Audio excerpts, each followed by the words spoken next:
네, 중국 증시 폭락에 우리 코스닥 급락 등 투자하기가 겁이 나는 시장입니다. 이 가운데서 좀 한숨 돌려갈 수 있는 코너죠. 이항영의 딱 이거 시작해 보겠습니다. MTN 이항영 전문위원 함께합니다. 위원님 어서 오세요. 네, 안녕하세요. 네, 오늘 좀 주춤하는 그런 마음이 드는 시장입니다. 네. 어떤 이야기로 풀어주실 겁니까? 좀 상당히 답답하고요. 지금 좀 기분이 안 좋을 텐데요. 그래도 좀 냉정하게 외국인이 많이 팔아서 지금 떨어지는 거거든요. 현실적으로 보면 네.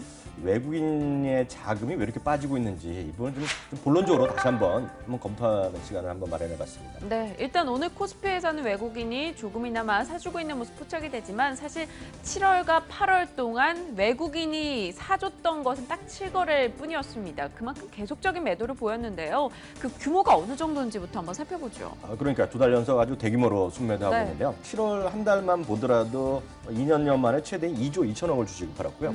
올해도 이번 달 들어도요. 지금까지 어제까지 제가 계산해봤더니 1조 1천억 원 정도 반 정도 벌써 팔았는데요. 채권까지 합하면요. 지난달에 무려 5조 원을 팔았기 때문에요. 이건 4년 만에 지금 최대치로 지금 외국인이 국내 주식시장, 채권시장에서 떠났다. 라는 것은 인정할 수밖에 없겠습니다. 네, 정말 말 그대로 외국인들의 쇼생크 탈출이 이어졌던 7월과 8월입니다.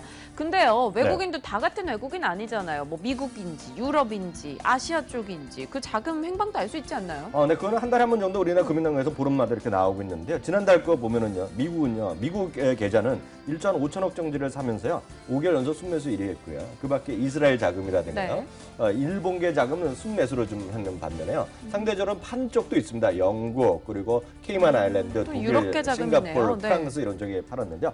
일단 그런 분석도 나오고 있고 미국계는 산다 어쩐다 얘기하는데 이 수치 다 함께 해서 말씀드리지만 그거는 그 돈에 그 주식의 계좌가 어디 있는지를 말하는 거죠. 케이만 아일랜드도 이게 대표적인 조세 회피 지역이거든요. 그러니까 진짜 돈은 어느 나라 사람인지는 알 수가 없다라는 거죠. 그러니까 세금이 싸거나 이런 것 때문에 가는 거지. 영국이다. 그래서 영국에서 뭐 우리나라 사람들이 있을 수 있고 일본 사람들이 있을 수 있고 미국 사람들이 있을 수 있고 계좌가 어디에서 발생했냐 이게 중요한 거다. 이렇게 이해하시면 되겠습니다. 네, 여기서 짓게 되는 건 계좌고 사실 주인 모를 돈들이 일단 우리 시장에서 계속해서 빠지고 있습니다. 그럼 주인은 모르겠지만 정확히 왜 나가는지는 알 수 있지 않을까요? 뭐 위안화 뭐 이런 얘기, 이게 좀 주된 이유다 이 이야기 많던데요. 물론 맞죠. 중국의 위안화인데 근데 냉정히 보면 중국 위안화는 지난주부터 터졌거든요. 그러니까 그 전부터 빠진 것은 위안화 문제는 아니라고 보고 있고요. 그보다 본질적으로 미국의 금리 인상을 앞두고 장기적으로 봤을 때 원달러 환율의 상승, 즉 원화 약세, 상대적인 강한 달러에 대한 바탕, 그것들이 이머징 마켓에 대한 우려 이런 것으로 나타나면서 지금 주식이 빠지고 있다. 그러니까 외국인이 좀 팔았다라는 거 이해하시면 되겠습니다. 네, 그럼 이때까지 팔아치운 건 팔아치운 거라고 치고요. 앞으로가 중요할 것 같습니다. 뭐 해외 IB에서는 앞으로도 계속 이 형태가 유지될 거라고 보는지 아니면 좀 나아질 것이다 보는지 그 시각 좀 소개해 주시죠. 네, 물론 우리나라 일본 높으신 그 금융 당국자들은 위안화 평가 잘하라고 우리나라 수출도 좋아지고 우리는 없다라는 주장도 있는데 글로벌 IB랑은 이제 그 전반적으로 이제 그 투자은행이겠고요. 이제 큰 영향력 있는 애널리스트들 그런 얘기를 하는데요. 전체적으로 한국의 원화에 대한 같이 매도를 권고하는 분위기가 일단은 뭐 절대 다수는 아니지만 다수를 형성하고 있는 것만은 사실이다. 부인할 수 없다라고 예를 들어드리는 게 맞잖아요. 모건 스탠리 하면 뭐 최고의 그 증권 IB 중에 하나가 되는데요. 한국을요 환율 불안국 명단에 올렸어요. 그러면서 영어로 보면 트러블, 문제 있는 트러블이잖아요. 트러블도 10이라고 해서 10나라를 딱 지정했는데요. 한국이라든가 무슨 대만, 싱가포르 정도 하면 뭐 우리랑 비슷할 수 있는데요. 문제는요. 남아프리카 공화국, 브라질, 그리고 태국, 콜롬비아, 칠레, 이 페루까지 들어가면 이거 우리나라 같이 어울릴 수 있는 나라는 솔직히 좀 아니거든요. 거기 계신 분들은 서운하겠지만 이거 여기서 방송 보시는 분 별로 없으니까 솔직히 말씀드리면 우리나라가 칠레랑 왜 같이 놀아야 됩니까? 그렇죠. 경제력이 저희가 좀 훨씬 앞서죠. 훨씬 앞서죠. 이런 나라는 우리랑 같이. 근데 문제는 뭐가 때는 이들 10나라에 우리나라를 딱 집어넣었다. 그게 이제 핵심이죠. 근데 솔직히 오늘 뭐 코스닥 밀리는 것만 봐도 그렇고요. 불안하긴 불안합니다. 제가 봐도 불안한 상황인데요. 사실 이들이 이렇게 보는 이유는 있을 것 같아요. 바로 이 부분에 대해서 이제 새로 나온 자료가 되겠는데 말씀하셨던 대로 중국의 위안화 얘기를 하고 있는데요. 한국 금융시장에서 외국 자본 유출이 가속화될 수 있다는 1차 경고의 의미다라고 이해하셔야 될 것 같고요. 앞서 말씀드린 모건 스탠리 보고서 내 이름 자체가 글로벌 환율 전략 보고서, 이름도 어려운데요. 환율 전략 보고서를 했는데요. 한국의 원화를요, 싱가포르 달러, 대만 달러와 함께 대표적인 신흥국의 취약 통화로 일단은 지목했다라고 이해하셔야 될 것 같고요. 판단 기준을 또 말씀드려야 되는 게 낫잖아요. 오해를 받으면 안 되니까. 네. 세 가지 판단 기준이었습니다. 네. 중국과의 상호 수출의 경쟁력이 있는 거냐, 아니면은 그들 나라의 어떤 원자 수출을 많으냐. 근데 우리는 원자 수출 거의 없거든요. 상관없는데 문제는 수입 물가 하락에 대한 우려. 그러니까 우리나라는 대부분의 물건이 중국 제품 엄청 많이 쓰잖아요. 옷도 네. 그렇고 뭐 여러 가지 중국 제품, 먹거리, 김치만 하더라도 중국 제품 많잖아요. 네. 그러니까 그런 물가가 떨어지면 전체적인 우리나라의 이제 인플레이션이 떨어질 수 있거든요. 그것도 경제 상당히 마이너스 요인이거든요. 그런 것들의 세 가지 경우를 받고 평가를 했는데요. 여기에요. 한국이라든가 대만, 싱가포르 세 나라 딱 또 적시했는데요.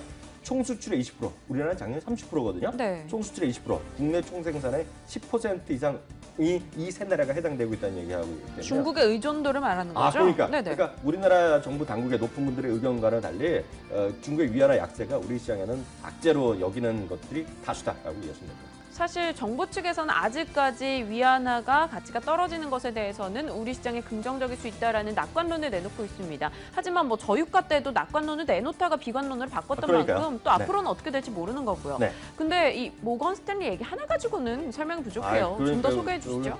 분위기가 좀 딴지적 계속 말씀하시니까 하나만 갖고는 도저히 얘기할 수 없죠. 골드만삭스도 마찬가지 JP 모건 스탠리 갖고 대표적인 회사인데요. 달러 위안이요. 내년 말에 지금 어저께 6.39엔 위안 정도 끝났는데요. 네. 6.7 위안까지 오를 거라는 얘기하고 있어요. 그러면요.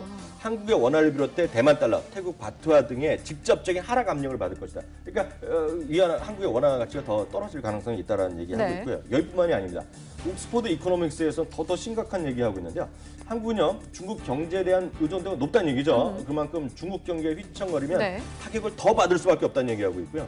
중국 경제가 급락하면 아시아 10개국 중에 이 말은 좀 말씀드리기도 싫은데 지금 그냥 원문 그대로 읽으면 특히 한국의 충격이 클 것이다. 결국을 하고 있는 것이 뭐 네. 현실이다. 예, 이해하시면 네, 되겠습니다. 일단 해외 IB 측에서는 다소 우리 시장에 대해서 불안한 감을 계속해서 표현하고 있습니다. 그럼 국내는 어떤가요? 증권사들 국내에서도 그런 이야기 좀 나오고 있습니까?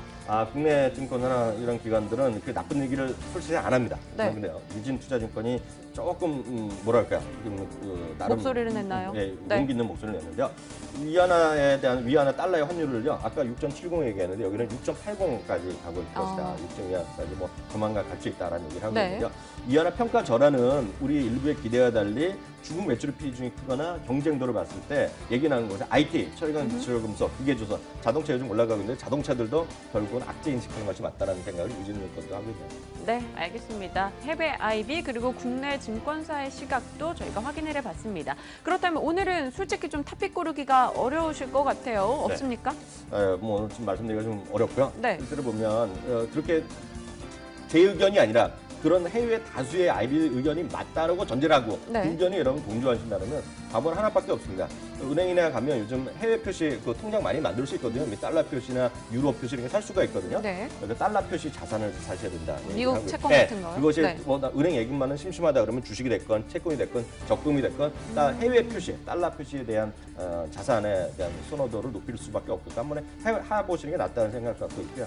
최근에 이제 올라가는 것들을 하나 특징 주시 말씀드리면 한세실업, 영업무역, 필라코리아 이런 것들이 지금 가고 있거든요. 올라가고 네. 있는데 그것들은 이제 중국도 아니라 제3국, 동남아시아죠. 베트남, 뭐 방글라데시 이런 쪽에 해외 공장이 많고 미국에 수출하는 것들은 정확하게 원달러 환율 올라가면 그만큼 좋아지는 건 맞거든요. 그러니까 그런 쪽인데 시장에서 그런 주식들이 많지 않고 네. 시가총액이 크지 않기 때문에 변동성은 그들 주식도 불가피하다 이런 생각 갖고 있습니다. 네, 일단 거론해 주신 종목들 같은 경우도 이 환율 효과로 인해서 조금은 실적이 나아졌던 종목들이니까요. 앞으로 좀 살펴보시는 것도 필요할 것 같습니다. MTN 이항영 전문위원과 함께했습니다. 위원님 고맙습니다.